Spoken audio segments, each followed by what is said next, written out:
Egypt is in a state of emergency after bombings killed dozens of people Sunday morning. We'll update you with that and the latest events in Syria. And California is looking at its first gas tax increase in 23 years. We'll tell you what that money is going towards coming up on State of Events.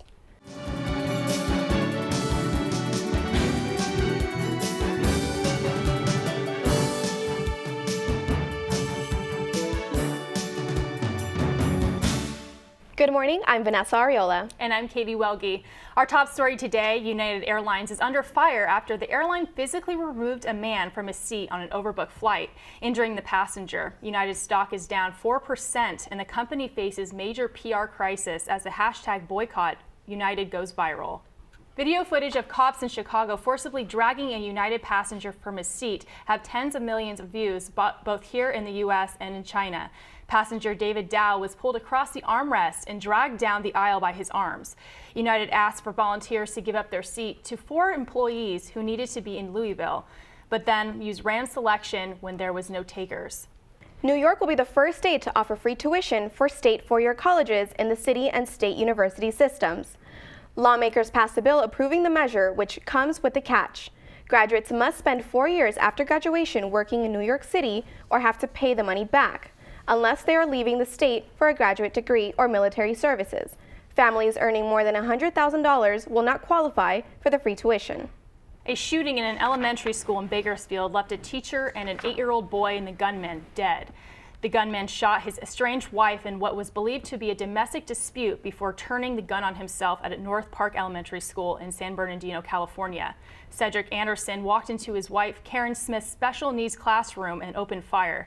The classroom had 15 students ranging from 1st to 4th grade and 2 teacher aides. Jonathan Martinez, an 8-year-old boy, was near his teacher when her husband opened fire. Martinez and 9-year-old boy were both struck. Both were airlifted to Loma Linda University Medical Center. Martinez was pronounced dead at the hospital while the 9-year-old boy is in stable condition. It is not immediately clear what led to the alleged murder-suicide. The school is expected to be closed until Wednesday. The U.S. military has ordered a Navy strike to the Korean Peninsula. This comes amid growing concerns about the North Koreans' missile test. The U.S. Pacific Command describes the order as a measure to maintain readiness in the region. And President Trump is planning to redefine America's relationship with China after a meeting with the Chinese president in Florida. And Syria and Egypt were the latest countries that suffered terrorist attacks. Reporter Majestique Bellamy joins us in the studio with this and more world news. Thanks, ladies. An airstrike targeted a town in Syria that was hit by a chemical attack earlier last week, killing at least 80 people. And the long battle between the Christians and the Islamic State in Egypt took a deadly turn on Palm Sunday, resulting in parts of the country not celebrating Easter this Sunday.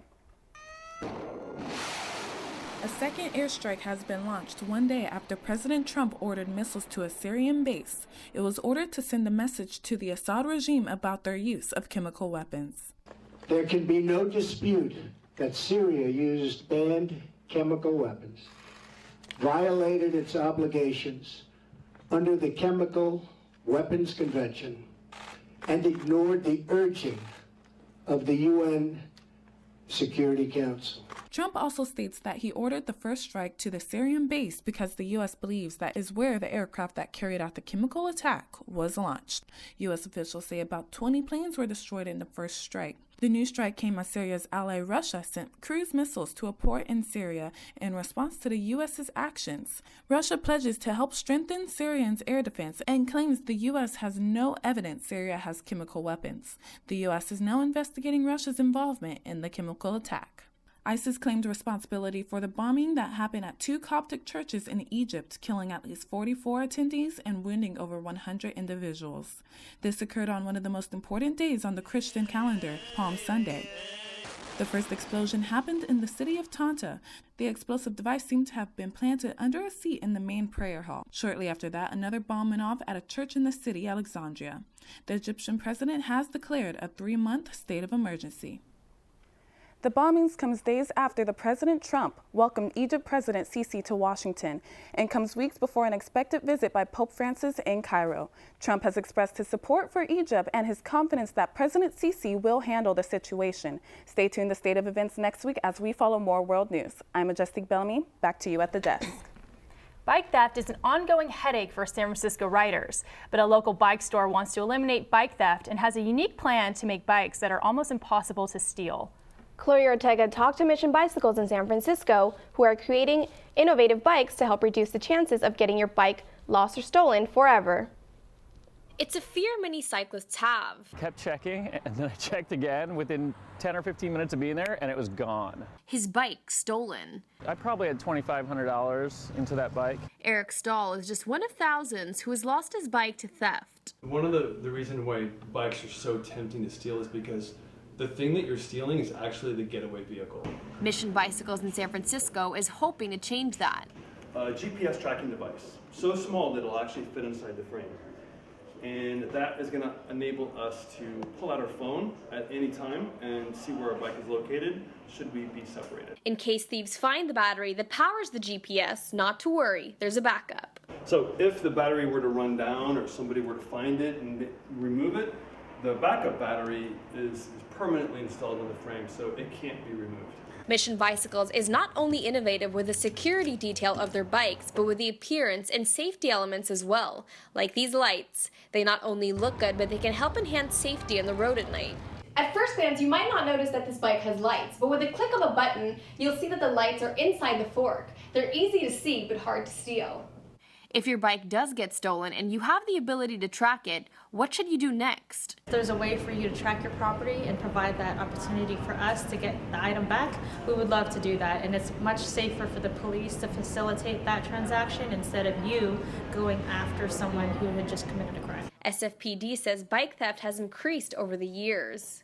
Because it's such a common method of transportation for many people, and people leave their bikes unattended outside when they go inside a shop or something like that, it leaves an opportunity for criminals to capitalize on it. If you are considering getting a bike from Mission Bicycles, the price range starts from $999. You can learn more information on the State of Events Facebook page. From San Francisco, I'm Chloe Ortega, State of Events. Electric cars are one of the eco-friendly ways for people to travel, but cars powered by the sun might be coming sooner than we think. State of Events reporter Anna Marie Torre shows us the future of potential of automotives. Cars are one of the most essential forms of transportation, and members of the Solar Electrical Vehicle Team, or SEVT, at San Francisco State University are finding new ways to power their cars. This car will sit in the sun, charge its battery pack, and the battery pack is made up of more than 400 very small A123 lithium-ion batteries. The Innovation Solar Car project started off as a community project by David Kaditz, and soon members of the SF State community became involved, with dreams of taking their skills and talents to competitive engineering events. The reason why I wanted to make this team as well was showing that SF State has these students that can accomplish something like this. There's a lot of high-end universities around, scattered throughout the Bay Area that have solar electric vehicle teams. And I was just thinking in my head, like, why doesn't SF State have it? The whole goal of engineering is basically to think of an idea, design the idea, and then make it real. It's like the most incredible process. SEVT hopes to leave a mark for future generations and dreams for them to continue their legacy. Even the legacy for other students, making it something that students can get involved with and learn outside of class. Cars right now currently depend on fossil fuels, while the hope is that cars of the future will depend more on the sun. If you want to learn more about this organization, be sure to check out the State of Events Facebook page. In San Francisco, Anna Marie Torrea reporting for State of Events. And in our business and technology roundup this week, Bill O'Reilly is feeling the pressure from advertisers. And millennials have a new tool to unplug. From cable, Yulani Gray joins us with the latest. Yulani? Thank you, Katie. First off, in business news, Bill O'Reilly didn't factor the power of advertisers jumping ship. Breaking news of allegations of sexual harassment and silent payoffs led to the mass withdrawal of ads on his show. The New York Times reported Fox had paid 5 women a total of $13 million in settlements. The O'Reilly factor is down more than 60 advertisers, and the list keeps growing. Fox News parent company 21st Century Fox is opening an investigation into these claims. Next up, millennials have another tool in cutting the cord. YouTube is creating music to the ears of cord cutters with their new YouTube TV. Most young people have already made the switch from traditional TV to streaming services. This is YouTube's attempt to connect the world's most popular streaming platform with the programming of traditional television. For a $35 fee, subscribers will have access to the 4 major broadcast networks and a bundle of 40 cable channels. When it launches, the service will only be available in Los Angeles, New York, Chicago, Philadelphia, and the San Francisco Bay Area. Tesla is now closing in on GM to be America's most valuable automaker. When trading wrapped up on Wall Street Monday, Silicon Valley automaker Tesla stopped just short of 2 major milestones, a market value of $50 billion and bragging rights as America's most valuable company. Ford and GM were both down in the market due to concerns of a slowdown in new car purchases. It's a bird, no, it's a plane, and usually those two things don't go together. Clear Flight Solution has created a row bird that looks like a rapture bird, and its sole job is to keep birds away from planes. It flies by flapping its wings and steers up by using its tail fins. It can even glide. Birds are the cause of a lot of engine issues in airplanes, and airports pay a pretty penny to keep the area around airports clear. Birds are territorial, so when the row bird flies in the area, the other birds stay away. From row birds to teleservice bots, artificial intelligence is easing into customer service and HR help desks. You run it like a traditional service desk. The user sends a request through a service assistant, which is the guy right here. You can either have a human respond or consumers can receive an automated response from the bot to answer the questions quickly and accurately. That's it for this week's Business Tech. I'm Uilani Gray. Back to you at the desk. We're going to take a quick break, but when we return, we'll talk about the gas tax rise and we'll tell you how much more you'll be paying per gallon. Take a look at this live shot out over the Golden Gate Bridge. Mostly cloudy skies today, even reports of a few drizzles, but the real rain is on the way. When you can expect that after the break.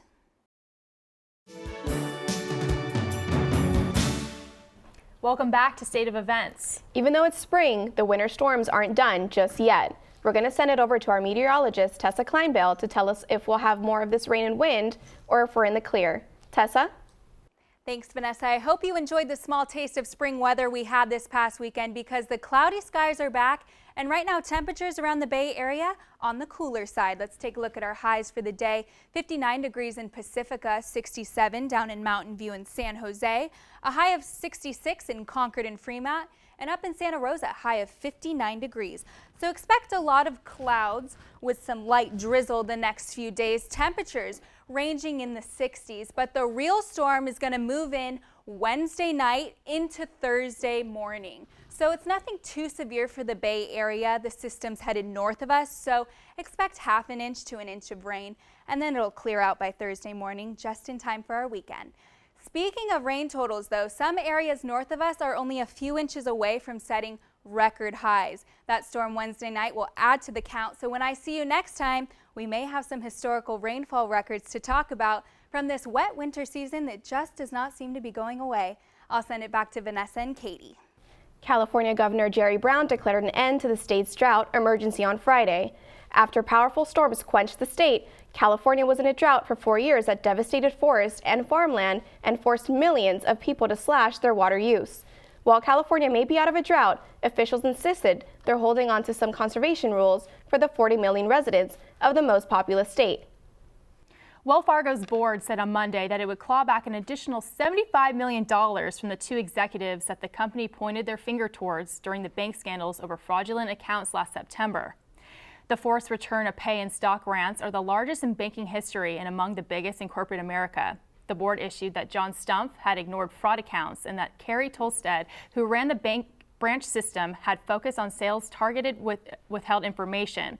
While the money amount customers lost was relatively small, the company had refunded $3.2 million. 5,300 bankers were fired for creating as many as 2 million unwanted bank and credit card accounts, which possibly could be traced back to 2004. There are 2 new bills in the Senate and in the House of California aimed at the elimination of the entire bail bond industry. This comes at the same time as a historic case involving bail unfolds. $35 million, that's how much one woman had to pay to get out of jail. Matt Fowler has a story. How much would you pay to get out of jail? $1 million? $2 million? Well, one woman, Tiffany Lee, paid $35 million to get out of jail. And that is raising questions about the bail system in America and our justice system as a whole. By all outward appearances, Tiffany Lee and Keith Green looked happy, but prosecutors say their relationship took a deadly turn. Lee is accused of murdering Green with the help of her boyfriend, Kabe Byatt, and their friend Oliver Adela. But this is not your typical homicide case. Lee was given a historic $35 million bail, the highest bail in the history of California. $4 million of that she put up in cash, and $62 million with the help of friends and family in the form of property bonds. The president of Golden State Bail Agents Association, Tobo Padilla, explains to us the intricacies of this case. So the family put up 2 times the amount of the bond in equity and real property, and they guaranteed her appearance in court. Basically, they set it that high because they did not want her to get out. They do not want her to be released because they feel she will flee if she's released. Now, if she does flee, are they going to be able to catch her? Well, that remains to be seen, but the fact of the matter is San Francisco is going to have $35 million in the state of California's coffers. So is it about making that person appear in court, or is it about money? Lee's attorney does not seem fazed by the exorbitant amount of the bond. There are other bails and not in this county, it's unprecedented, but other places in the country, bails have been made like this before. So it's not quite unprecedented. Regardless of the trial result, this case has stirred up its fair share of controversy and debate about the bail system in America. There are 2 bills in the House and Senate aimed at eliminating the bail system. The alternative is pretrial release. Advocates of this say that it will eliminate discrimination based on wealth, but the reality is judges can release any defendant presently for any reason. So it's a philosophical difference between those that want bail and those that don't. I'm Matt Fowler for State of Events. President Trump's executive orders to crack down on illegal immigration has millions of undocumented immigrants living in fear. What does my future hold is the question many of them are asking. State of Events reporter Karen Cordero investigates. Immigration Customs Enforcement Agency, open the door, please. These are the words undocumented immigrants living in the U.S. never want to hear. Now that President Trump has empowered federal agents to round up and deport undocumented immigrants in the country, SFSU student, whom we'll call Elena, worries about her family's future. I have siblings, they have me. I'm the oldest, so the responsibility falls on me. But then I'm also undocumented. So I know that worries my parents a lot. With getting deported and being separated and what's going to happen to the younger ones, to the business. If the government is going to take away everything that, they've worked for very hard. Like many kids, her parents brought her here illegally when she was just 2, and after years of waiting for some type of immigration reform to happen, Trump's plan to hire 15,000 new ICE agents makes waiting even more uncertain. Though the executive order signed by President Trump prioritized to deport those with criminal records, immigration experts say that anyone who is undocumented is at risk and recommend to have some sort of legal help on standby. Undocumented people, again, against popular belief, they do have equal rights in this country. So we as a nonprofit, we provide free legal services if you live and work in San Francisco for certain cases. We are granted under the California Department of Social Services as well as the City and County of San Francisco and the County of San Mateo. So if you are a student at SF State, we have a grant specifically for students here. In San Francisco, Karen Cordero, State of Events. California lawmakers had their hands full over the weekend. State of Events Abone Clayton is here with the 2 new bills passed by the state Senate and a single-payer health care bill that is in the works. Thanks, Vanessa. The California State Senate approved a gas tax that the LA Times says will raise the price of a gallon by 30 cents. They also approved the controversial sanctuary state bill that has had California and President Trump at odds for months. And as for the single-payer health care bill introduced in February, supporters are fighting an uphill battle without the support of Governor Brown. Critics of the gas tax say it will hurt low-income residents, but Governor Brown says it will help everyone. Their cars aren't going to get as broken as they are under our bad roads. A lot of them are going to get jobs, and it's part of the prosperity of California. We can't be a third world country with crummy roads. Governor Brown says finding money to fix our roads is a huge and hard-fought victory. But one thing he says Californians cannot afford, single-payer health care. With the future of national health care uncertain, 2 California state senators propose a bill requiring the state to cover medical expenses for residents regardless of citizenship. We now more than ever continue to pay more and get less. We're going to make it a reality in California. We are going to claim our own destiny. In the spirit of claiming its own destiny, California is one step closer to sanctuary state status. Representative Todd McClintock says no state has been this defiant since the Civil War. What we're seeing is the doctrine of nullification in which states that don't like federal law simply ignore it. The president's threats to take away federal funding are looming over the state, but local governments aren't convinced that he can follow through. After talking to attorneys about this issue and various groups, people don't see this as a reality. They just see this as one of those empty threats. The sanctuary state bill is now in the Assembly, and if it passes this final step, local law enforcement will not be allowed to investigate someone's immigration status or detain them because of said status. Opposition maintains that stopping police involvement in immigration matters will make California an unsafe state. I'm Abene Claytons for State of Events. Back to you at the desk. Coming up next on State of Events, I'll sit down with SF State basketball head coach Paul Trevor for an exclusive interview about the Gators' historic season. And sports reporter Justin McCarthy will join us at the desk to talk about why you won't see some of the NHL's biggest stars on the world's biggest stage. Joining me at the desk is our sports reporter Justin McCarthy. I hear there's some NHL news going on in the hockey world. Yeah, it's a cold, cold world for the NHL. The 2018 Winter Olympics are taking place in Pyeongtaek, South Korea. While people are excited about the return of bobsledding and curling, it's ice hockey fans who may be getting the short end of the stick.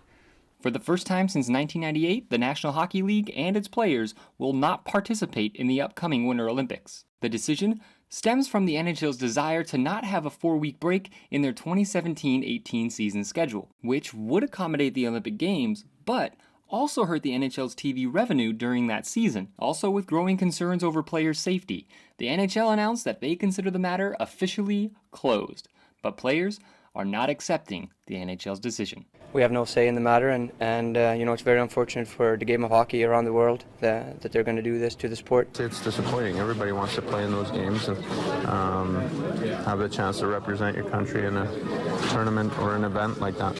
Understandably, this is disappointing to NHL fans who want to see the best of the best compete on a global level. But it will give the spotlight to players who wouldn't normally have the opportunity to display their talents for their country. And man, I'm a little disappointed. I'm a hockey fan. I want to see Ovechkin out there playing for Russia. I want to see Marc-Edouard Vlasic from the Sharks play for Canada, but looks like it's not going to happen. But it could happen. The 2017-18 schedule's not out yet, so there's still hope. I know. Crossing my fingers. Let's hope that the Sharks don't allow this to happen. Yeah. Do the Raiders have some possible competition when it comes to looking at retired Seahawks running back Marshawn Lynch? According to recent updates, the New England Patriots have privately expressed interest in the Oakland native if talks with the Raiders can't be made into a contract. Lynch visited the Raiders facilities last week to explore the possibility of a comeback after a one-year retirement from the NFL. Before the star running back could sign with any team at all, Lynch must apply to come off the reserve and retired list. Therefore, the Seahawks must then determine what plan of action they will take, as Lynch has 2 years left on his contract. Also, in terms of compensation and the $2.5 million in bonus money. We'll keep you up to date as we follow the story and details continue to unfold. The Gators basketball team had a historic season, including the best record in program history and the first time the team made a NCAA tournament since 1994. I'm going to throw it to Vanessa Ariola, who is with Coach Paul Trevor right now to speak on their special year. Vanessa. The National Association of Basketball Coaches announced the 2017 NABC Coaches Division II All-District Teams and Coaches, recognizing the best of the best for D2. Today I have a special guest, SF State men's basketball head coach Paul Trevor. Paul, thank you so much for coming this morning. Thank you for having me. It's great to be here. So I just wanted to say congrats on the award for the region co-coach of the year. It's your 7th season here with the Gators. And what do these accomplishments mean for you and the team? Well, from the team standpoint, it means that we've finally put San Francisco State on the map in the basketball world. We've been trying to get to the NCAA tournament, trying to knock down that wall, and we've finally done that.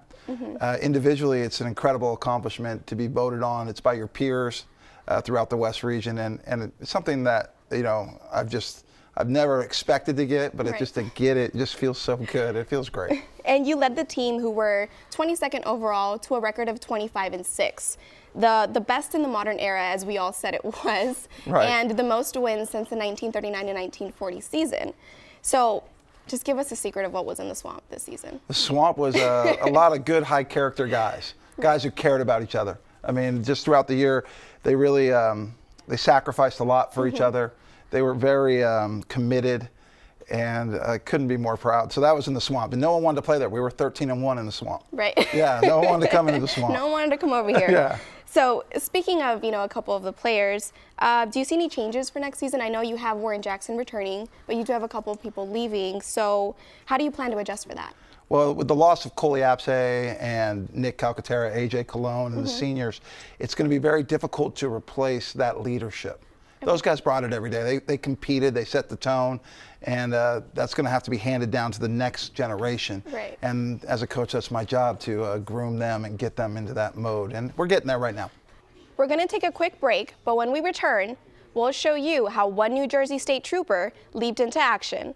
And if you don't have plans for Easter weekend, don't worry. We'll tell you some of the events going on nearby.